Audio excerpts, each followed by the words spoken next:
I think the 2025 season could have gotten off to a little bit of a better start here.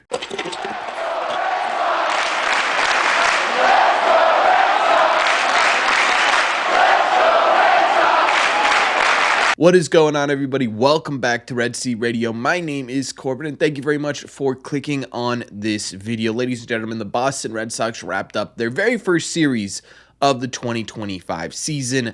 Not exactly blowing the roof off the place at finishing up 1-3 against the Texas Rangers. I'm not even going to bother talking about standings just yet. We're probably not even going to look at that until the end of April. However, there were some key takeaways in this series that I absolutely think we do need to talk about, but I do want to preface before we get into this here.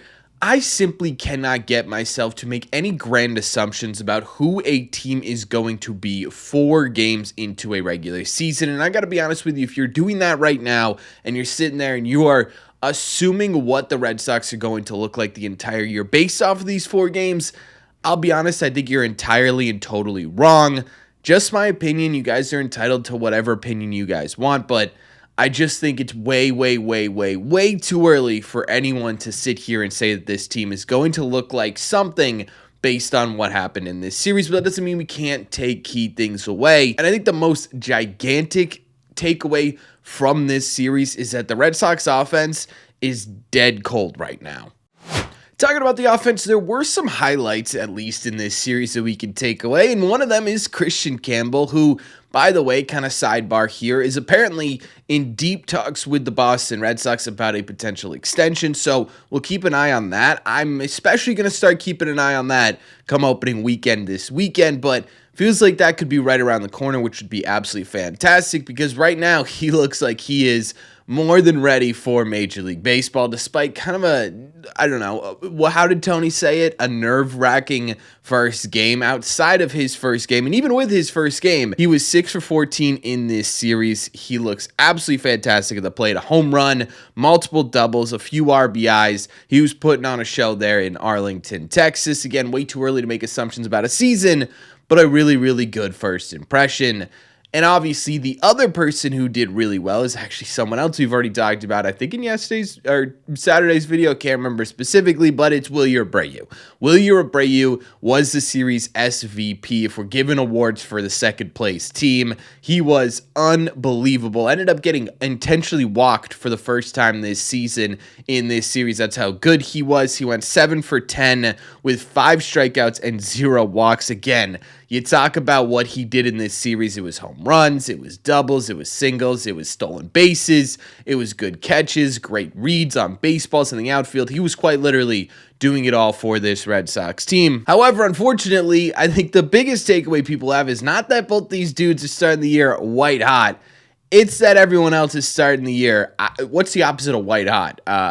Red cold? I don't know, right? Blue cold? Dead cold? I don't know what it is, but they are in that category because outside of those 2 players, the Boston Red Sox as a team hit 118 with a 328 OPS and 39 strikeouts in 4 games. Yikes, right? 2 things that stood out in this one was really that the biggest problems the Red Sox had as a team last year was rearing its ugly head in the first 4 games this year. Last year, strikeouts were a major issue for the Boston Red Sox. They were 3rd in the league in strikeouts. Well, you strike out 39 times in 4 games. That's basically 10 times a game. That is absolutely not what you want to see from your opening day series, right? You would wanted to have seen a whole lot more baseballs getting put in play than that.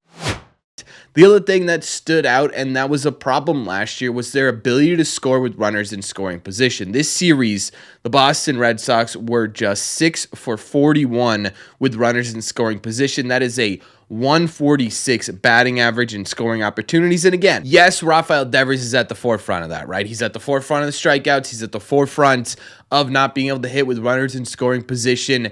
It was quite literally a historically bad start for Rafael. I think he's going to get the brunt of all these super negative people, but it's the entire team as well, right? Again, it's not just Rafi outside of Wilyer and Triston Campbell. It is every other of those 7 guys that have had opportunities to score runs. They actually did a solid job of setting up themselves to get some things going here multiple times in this series. They just simply couldn't get them across the plate. And again, it's not just Rafael Devers not being able to do it. It's Bregman, it's Casas, it's Story, specifically the heart of this order that hasn't been able to get that done. And obviously that's going to need to change if the Boston Red Sox want to start winning baseball games, right? If the Red Sox want to do anything here, they're going to have some offense. Now, I think when we're talking about what's wrong with the Red Sox and how do you end up fixing it, I think the answer to this problem is kind of something that I think a lot of Red Sox fans don't want to hear, and that is simply just giving them time, right? Patience is really the one thing Boston fans in general are not very good at, right? With some of the greatest fans in the world, not exactly the most patient group of people, but I mean, you look at the lineup, and it's guys who can hit, who can get the job done. They just aren't right now, and I think at some point they are going to, and I think the only way for them to get themselves out of this is to go out there and play day in and day out and pull themselves out of it, and the only way to do that is just give this team patience. I think that's really the only thing that can be done. Maybe you switch up the lineup a little bit. You could sit here, and I know there's going to be comments about bring up Roman Anthony or Marcel Meyer, or hell, even Masataka Yoshida, get him off the IL, whatever you guys think. And I don't know that that's necessarily a wrong statement. I just don't think that the correct fix for this Red Sox team is to shake the whole thing up. I really think it's just to give these guys more than 4 games before we blow the doors down. I think that's really the only thing that we can do here. On the other side of things, I think one thing that isn't totally being talked about a ton because of how bad the offense has started off this season that I really took away from this series is that the starting pitching, specifically the top row of the Red Sox rotation in terms of starting pitching this series was I don't know that they were bad, right? They kept the Red Sox in these games for the most part, but it was pretty underwhelming, I think. Overall, the Red Sox as a unit here from the starting rotation combined for 13 earned runs in 21 innings, which is a 5.57 ERA. The offense simply did not help and was the reason the Red Sox lost this series, but man, I was just hoping for more out of the top of this rotation. The Rangers are certainly a very, very deep lineup. I think a lot of Red Sox fans underestimated the Texas Rangers a little bit, but they are pretty consensusly throughout the entirety of Major League Baseball considered one of the deepest lineups in the AL. The real thing that may be holding the Rangers back was that bullpen that his offense just simply couldn't get to, but they are certainly a deep offensive team, so you were expecting them to score some runs and be able to get to some of your pitchers, but it felt like every single one of the Red Sox starting pitchers struggled at least a little bit. Hopefully it's just sort of first time through the rotation jitters and they really settle in after that, because we're going to need the Sox rotation to do something and do something pretty good here over the next few weeks. Probably the next few months as well, right? You're not going to win many baseball games if your starting rotation is a 5.57 ERA. I will say one thing that stood out in terms of a positive for the rotation was Richard Fitz. He gave you a real quality start, a legitimately quality start, right? 6 innings, 3 earned runs is a quality start in Major League Baseball. It's exactly what he was able to do, and he looked a lot better than 3 runs for the first 5 innings. I think by the 6th inning, he just simply made 2 mistakes because his pitch count was getting up there in his very first game, and they just ended up getting punished by, again, one of the deepest lineups in Major League Baseball. He did a fantastic job at keeping the game close, and honestly, I mean, Walker Buehler gave up what? A run an inning. You know, the final stat line wasn't fantastic. Crochet actually looked pretty good, but all in all, they were able to keep the game within reason, right? It's not like these guys are giving up 7, 8, 9 runs a game here. It just felt like, I don't know, the Red Sox top 3 probably should have given you a bit more than what they did in their first rotation through the rotation. I don't know. I don't see a ton of people really harping on that, and it's kind of interesting to me. I guess it is just considering how bad the Red Sox offense has been. I will say, we are unbelievably negative in this video so far. That's kind of fair considering the fact the Red Sox are negative in the standings right now, but there were some legitimately good takeaways from this series, and that could be extrapolate into hopefully more wins as they get down the line here. And I think that's the bullpen. The bullpen was absolutely fantastic. They combined for 12 scoreless innings in this series. They did not allow a single earned run in any single game. They did allow one inherited runner to score. That was Greg Weiser when he came in for Tanner Houck. But outside of that, no one else was able to cross the plate against the Red Sox bullpen. And again, we're talking about a really, really deep Texas Rangers lineup here. The bullpen was probably the one area of this team I think everyone was kind of coming into the season being extremely nervous about. And it's the one part of this team that really showed up in the first series. Baseball is just unbelievably funny sometimes. You can sit here and you can analyze and you could predict and you could educate a guess, and it just blows your doors off every single time. That's why baseball is the greatest sport in the world. But anyways, it is kind of funny. And I do love the fact the Red Sox bullpen looked really good. And it wasn't just the super big name guys either. You know, the Zach Kellys were looking really good. The Justin Wilsons were looking really good. Bernardino looked pretty solid, right? You're talking about, you know, some of the role players in this bullpen looking good as well. And I think that's going to be the most important part of the Red Sox bullpen. You know, we know that Whitlock, Chapman, and Justin Slayton are going to be relied on to be your high inning leverage guys. But at the same time, too, you need to get to those high leverage guys to win baseball games, right? Those high leverage guys don't exist if you can't get them there in one piece. That's going to be really important for the Red Sox this season. And a lot of people were nervous about it. Now I think it might be their biggest strength.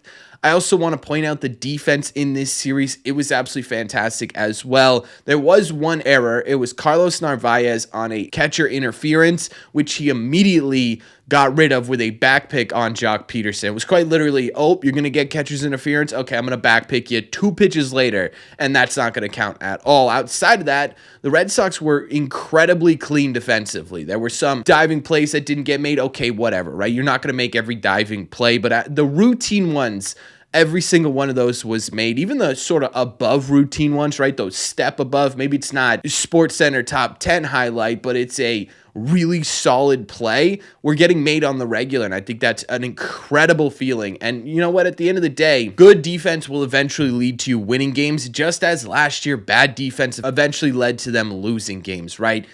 Eventually, these things are going to help this team win, right? You look at the bullpen doing well. You look at the rotation, not looking great, but not looking terrible either. And then you look at the defense looking fantastic. And those are the little things, right? The keep the ball on the ground, the keep the ball in the yard, the just simply clean baseball. It will eventually lead to winning games. And I think that's my ultimate takeaway here is that, yes, it's been a miserable, terrible start. And yeah, we're 4 games in, and there were already moments this season that have turned my hair gray.